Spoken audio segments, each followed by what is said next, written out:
السلام عليكم ورحمة الله وبركاته. وأسوديني محوك قصلا نكان محاكو دعي waxaan ku qoslayaa oo farxad galiyay talaab ay dawladda Soomaaliya qaaday talaabtan ma aqaan waxaan wax iska soo boodooya ma ahane wax muddo laga fikirayo maxay sameeyay dawladda adeer adoo dhalinyaro iska ah ayaa waxa wadataa mobile iPhone waxa wadataa Apple Watch dhaxda ku xiran askarigii Soomaaliyeed qoraxda taagnaa ma haysta niclu la booda ama mobile yar oo Samsung ah yar isawata awoodiisa ayaan ku filnay inuu soo iibsado Soomaa okay ka soo tag waxa kale oo iyadana jirta oo mudan in la isla fiiriyo dadka Soomaaliyeed aroos ah ee Ilaahay uu wax u dhiibay waxay haystaan lacag guryahooda fadhiya oo camiran jiifa oo yaala dhalaa darbi u dhagan Soomaa qaarkood dhismay dhisanayaan iyagoo waliba adeegyo kala duwan ka faa'iideysanaya askariga Soomaaliyeed ma awoodo marka inkasta oo dawladdu meel weyn ay uga soo baxday askartan oo ay arintan ajiibka u sameysay haddana ma simine qaara laga tagay marka maxaa la sameeyay waa su'aasha meesha taagan ciidanka nabad sugidda ciidanka booliiska ciidanka asluubta ciidanka cirka iyo kuwa badaba dawladda Soomaaliya waxay heshiis kala saxiixatay bangi ku yaala gudaha wadanka oo bixiya adeega muraabaxada loo yaqaan askariga Soomaaliyeed maanta waa u dhantahay shaafta ma jirto askari shaafta wax weydiinaya waa la joojiyay askari iPhone la'aan ah ama mobile aan tabaran ku gatay waayo waa la iska soo xiray askari gurigiisa maanta uusan TV ama chief dhiga karina dawladda waa soo xirtay baabkaas markii adeega muraabaxada taliyaasha ciidamadaas ay saxiixeen in askarta loo fududay maadaama ay haystaan shaqo permanent ah shaqo rasmi ah adduunka aan joogno waa ka jirta taas waa loo dhaqma hadda wadankan aan joogo iimaylaha kale ee horumaray waa ka jirta adeegan inkastoo ayagu ay lacag saartaan oo ma aragtay xogaa ay sifa ahaan sharci noqonayna marka qaarkii laakiin haddana waa ka jirta qofka inuu baxo mobilka hadda soo baxay uu soo qaato bishii lacag yar iska bixiyo $12 ayaa laga jarayaa lacagta ciidanka la siiyo tusaale haddaan u soo qaadano booliiska iyo nabad sugidda ama kuwa kale ee asluubtaba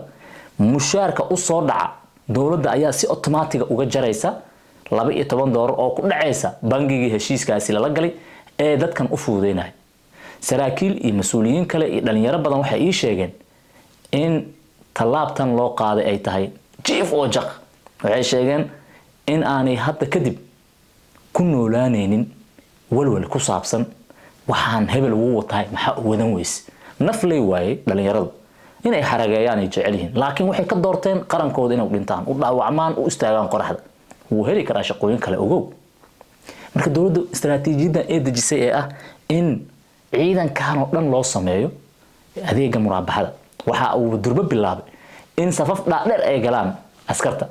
oo ay soo qaataan muraabaxada bangiga uu bixinayo bangigaas oo aan rabin aniga inaan si gaar ah u magac dhabo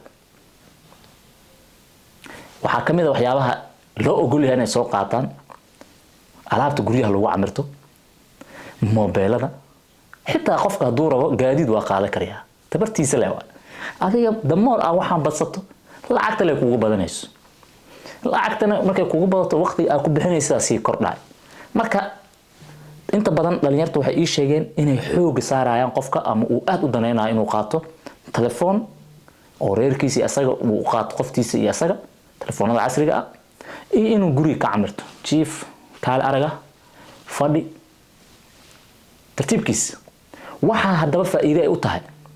askari kaliya ka soo gabdhaha Soomaaliyeed ee askarta xaasasku ah oo gabdhaha kale asaagooda in badan madax hoos ka geey markay guriga ay arkaan saaxiibteed oo qalbaysan iyadiina ay askariga geesiga ah ay ugu sabraysay joodariga dhamaadka ah iyo sariirta daashi hadda waa ka baxay dawladda shaqaday u dejisay gabdhihiina waa qoslayaan askartiina moraalkooda yaa la dhisay waxaase sugayna anaga inay tan dhiirigelin u noqoto askarta oo ay amniga dadka Soomaaliyeed wax ka bedelaan askariga hadda kama fikiraayo jafacuu marka laga reebo qaar yar oo waxaan u noqday dhaqan oo u noqday addiction la qabsi oo aan iska jooji karin balse intay wax ka qaldan waxa loo ogolaaday sida idin sheegay police nabad sugid muxuu ahaa asluubta irka iyo badda waxaa maqan ciidankii xoogga dalka Soomaaliyeed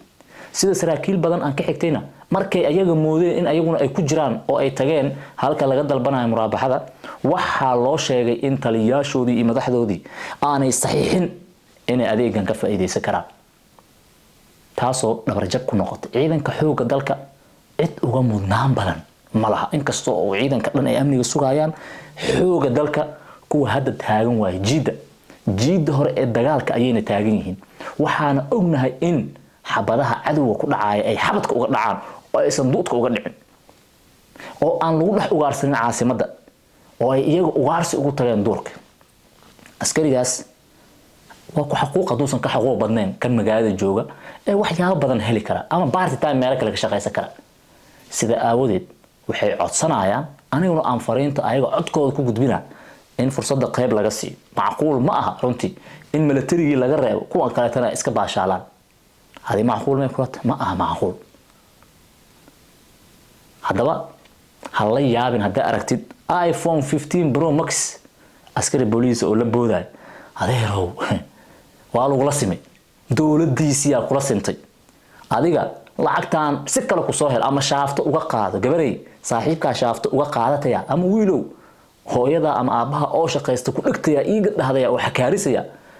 لمن كان إيدت كود إسكير يرين عيان دولة الصومالية أن هرجلس برنامج كاس مرابحة ضدك قاركين وحي بدنينا إن اسم يالك سميستان وقاب هوس لوغا soo bilaabay la rabo kor in loogu soo qaado dhaqaale ahaan isku filnaash ahaan la nooleeyo ciidanka waana barnaamij runtii mudan dhiirigelin aragtidaada hoos iyo gulwadaad assalaamu calaykum ugu wanaagsan qaliimada dalkeena Soomaaliya ahna dhakhtarkii ugu horeeyay ee wax ku qala qalabka casriga ah ee laparoscopiga ama laserka dhakhtarka oo daboolay baahiyaha caafimaad ee loo adeeg jiray wadamada dibadda waxa uu filin doonaa dhammaan qalinka guud iyo kuwa casriga ah ee laserka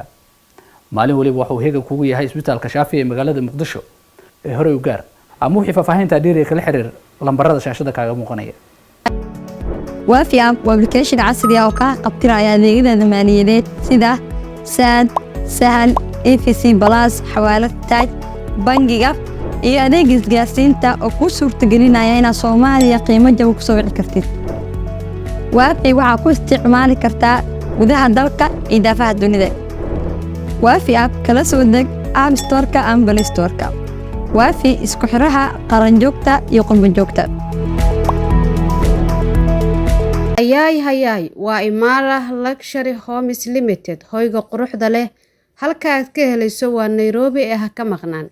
Imara Luxury Homes Limited waxay guryaha ka dhistaa Nairobi gaar ahaan xaafadda Parkland dhismaha koobaad waxa uu leeyahay adeeg kasta sida goobihii cibaadada